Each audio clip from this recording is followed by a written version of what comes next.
Jai Sri Manara, I am back right now with a new video. So welcome back to you on my channel. And this side Chandar Rai, as you know me since 2 or 3 videos I have loaded on my channel. So in this video I will talk about nasogastric tube inhalation, as I have uploaded content on my channel, but due to some technical issue I was unable to upload the video process. So today I am going to make this video on nasogastric tube inhalation. तो आज के इस video में हम लोग nasogastric tube inhalation के बारे में जानेंगे। ये क्या होता है, कैसे होता है, क्यों होता है और किस वजह से होता है। पहले हम जानेंगे ये नासोगैस्ट्रिक ट्यूब होता क्या है।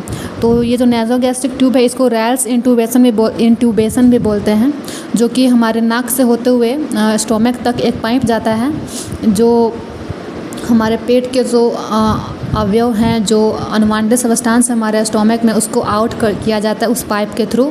जैसे कि गैस्ट्रिक हो गया, HCl का अमाउंट जो ज़्यादा हो जाता है तब, और भी जो फॉरेन बॉडी हमारे स्टोमक में चले जाते हैं उनको आउट करने के लिए, और हमारे स्टोमक से रिलेटेड कोई भी अल्सर जैसा कोई प्रॉब्लम हो गया, कोई ऑब्स्ट्रक्शन आ रहा है हमारे स्टोमक में, तो उन सारी चीज़ों को ट्रीट करने के लिए नासोगैस्ट्रिक ट्यूब इन्हेलेशन किया जाता है।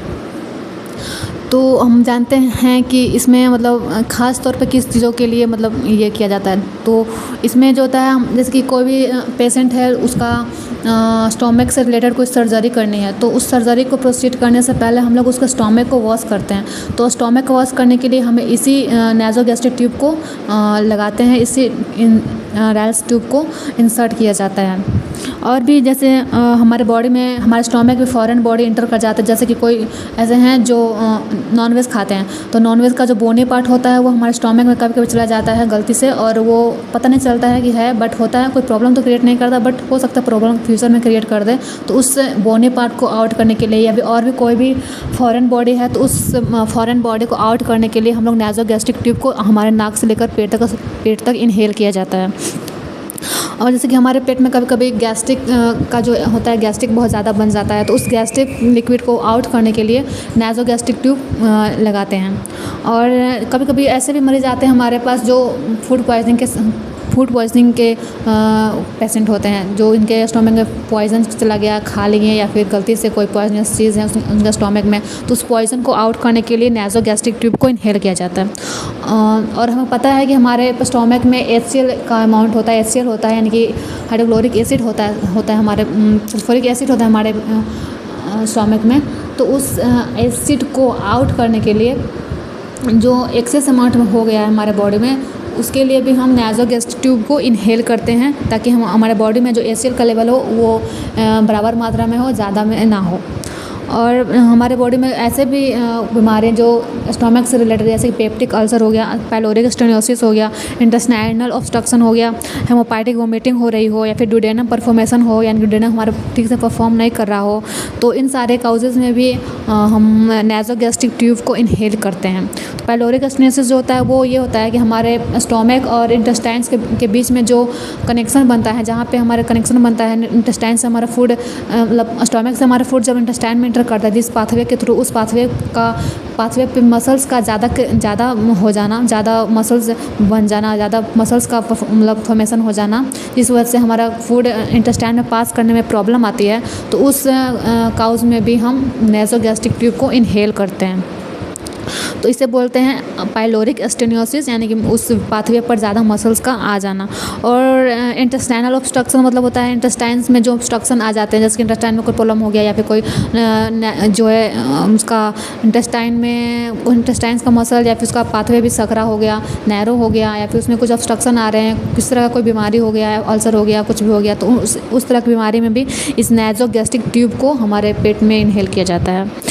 और पेप्टिक अल्सर, यानी कि हमारे स्टोमक में कोई घाव हो गया, अल्सर हो गया, तो उसमें हमारे म्यूकस बन जाते हैं, या फिर बहुत सारे ऐसे जो अनवांटेड सब्सटेंस पस बन जाते हैं, तो उस तरह के प्रॉब्लम में भी इस नासोगैस्ट्रिक ट्यूब को यूज़ में लाया जाता है। और हमारे स्टोमक से एक रिलेटेड हमारा पार्ट है ड्यूडेनम, तो उस ड्यूडेनम का परफॉर्मेशन, यानी कि ड्यूडेनम ठीक तरह से काम नहीं कर रहा, उसमें भी कोई ऑब्स्ट्रक्शन आ रहा, कोई प्रॉब्लम हो, अल्सर हो गया, कुछ भी प्रॉब्लम आ गया उस ड्यूडेनम में, तो उस ड्यूडेनम को भी ठीक करने के लिए ये नासोगैस्ट्रिक ट्यूब को इनहेल किया जाता है। तो यहाँ तक हम जान लें कि क्या क्या प्रॉब्लम होती है जिसकी वजह से हम लोग नेज़ोगैस्ट्रिक ट्यूब को इनहेल करते हैं, और क्या है ये नेज़ोगैस्ट्रिक ट्यूब, यानी कि हमारे नाक से होते हुए एक पाइप जाता है स्टोमक तक, उसको बोलते हैं नेज़ोगैस्ट्रिक ट्यूब, और इस प्रोसेस को बोलते हैं नेज़ोगैस्ट्रिक ट्यूब इनहेलेशन। तो अब हम जानेंगे कि इस प्रोसेस को करने के लिए हमें क्या क्या ज़रूरत होती है, क्या क्या चीज़ों की ज़रूरत होती है। तो आप इस स्क्रीन पर देख रहे होंगे, ये है पूरा प्रोसेस जो दिखाया जा रहा है, किस तरह से हमारे स्टोमक में नाक के थ्रू एक पाइप जा रहा है जो एक सिरिंज से जुड़ा हुआ है। ये आपको दिख रहा होगा पाइप जा रहा है, वाइट कलर का पाइप है, नाक से तो वो गया है यहाँ स्टोमक तक, और ये सिरिंज लगा हुआ है इसके अंदर का जो पार्ट है इसको आउट करने के लिए। तो जो इक्विपमेंट्स हैं वो ये हैं, फर्स्ट ऑफ ऑल नेज़ोगैस्ट्रिक ट्यूब है जिसका लंबाई यहाँ पे दिखाया जा रहा है 95 mm है। तो ये फर्स्ट ऑफ ऑल हमारा ये नेज़ोगैस्ट्रिक सबसे प्राइमरी है, क्योंकि इसी को हमारे बॉडी में इनहेल किया जाता है। इसका लंबाई दिया रहता है कितना लंबा है कितना है, ताकि उसी के हिसाब से पेशेंट की लंबाई के अनुसार उसको इंसर्ट किया जाए। नेक्स्ट वन इज़ वाटर, जो कि डिस्टिल्ड होना चाहिए, और इसका यूज़ होता है इस प्रोसेस में। और गैली पॉट हो गया, यानी कि कटोरी जैसा होता है इंस्ट्रूमेंट, जिसमें हम इस प्रोसेस में हम जो भी हम सब्सटेंसेस जो भी कंटेंट हम स्टोमक से निकालेंगे उसको इसमें पट कर सकते हैं। Next one is adhesive tape, यानी कि जो भी हम लोग नेज़ोगैस्ट्रिक ट्यूब को इनहेल करते हैं तो उसको सेफ करने के लिए या फिर उसको मतलब फिक्स करने के लिए ये एडहेसिव टेप का यूज़ करते हैं, ताकि वो हिले डुले नहीं, सेफली चुपचाप जहाँ वहाँ पड़ा रहे और आराम से हम अपना प्रोसेस प्रोसीड कर सकें। और ये है लुब्रिकेंट जेली। नेज़ोगैस्ट्रिक ट्यूब को इनहेल करने के लिए हमें वो जेली लगाना होता है ताकि वो आराम से इंसर्ट हो सके, और किसी तरह कोई खरोच नाक में या फिर स्टोमक में ना हो या फिर कॉइल ना हो जाए वो ट्यूब, तो उसके लिए ये लुब्रिकेंट जेली का यूज़ करते हैं हम। और नेक्स्ट वन इज़ एप्रॉन, जो कि एक इम्पॉर्टेंट है हमारे सेफ्टी के लिए। किसी की ट्रीटमेंट करने से पहले हमने खुद की अपनी सेफ्टी का ध्यान रखना चाहिए, ताकि हमें किसी तरह कोई प्रॉब्लम ना हो जाए, किसी तरह का कोई इन्फेक्शन ना हो जाए। यदि पेशेंट इन्फेक्टिव है किसी भी डिजीज़ से, किसी भी प्रॉब्लम से, मतलब प्रॉब्लम है उसको कोई भी इन्फेक्शन जैसा वायरस उससे हो रखा है, तो हमारे पास वो उसका ना आए, इसके लिए हम अपनी सेफ्टी ज़रूरी है, और उसके लिए हम अपना एप्रॉन यूज़ करेंगे, एप्रॉन पहनेंगे। And next one is gloves, जो कि सबसे ज़्यादा ज़रूरी है, क्योंकि जो भी कनेक्शन होता है वो हमारे हाथ से ही होता है। जो भी हम प्रोसेस को सेट करते हैं तो उसको अपने हाथ से करते हैं, तो हमने हाथ से कुछ भी इन्फेक्शन या वायरस हमारे बॉडी में आ सकता है, तो हाथ की सेफ्टी सबसे ज़्यादा ज़रूरी है, उसके लिए हम लोग ग्लव्स पहनना ज़रूरी रखेंगे। Next one is syringe. Syringe से हम लोग जो भी पदार्थ हैं स्टोमक से जो निकालना है हमें उस सिरिंज के थ्रू ही आउट किया जाता है, एक्सहेल किया जाता है। तो यहाँ तक हमारे इक्विपमेंट्स था, सिरिंज तक ये सारी चीज़ें जो है नेज़ोगैस्ट्रिक ट्यूब इनहेलेशन में यूज़ किए जाते हैं। तो अब हम जानेंगे कैसे करते हैं ये नेज़ोगैस्ट्रिक ट्यूब इनहेलेशन, किस तरह से हमारे नाक में पाइप जाता है और हमारे बॉडी से अनवांटेड सब्सटेंसेस को एक्सहेल करता है। So let's start the video now with this process proceeding on screen. तो ये पहले हमने ग्लव्स मान लिया और जो पेशेंट है उसको स्ट्रेट पोजीशन में बैठा दिया है, और अब हम इस नेज़ोगैस्ट्रिक ट्यूब की लंबाई को देखेंगे कि पेशेंट का लंबाई कितना है, और उस तरह से मार्किंग करना होता है। जितना लंबा पेशेंट का जाएगा उतना वहाँ तक मार्किंग किया जाता है। तो ये नाक से हमने नापते हुए नाक के लोब से होते हुए ही हमारे स्टोमक तक आया पाइप, और जहाँ तक इसका स्टोमक है इसको यहाँ पे मार्किंग करेंगे कितना लंबा इसका बॉडी तक यहाँ तक जाएगा। तो यहाँ पे लेके हम लोग उसका मार्किंग करेंगे कि यहाँ तक इसको इंसर्ट करना है।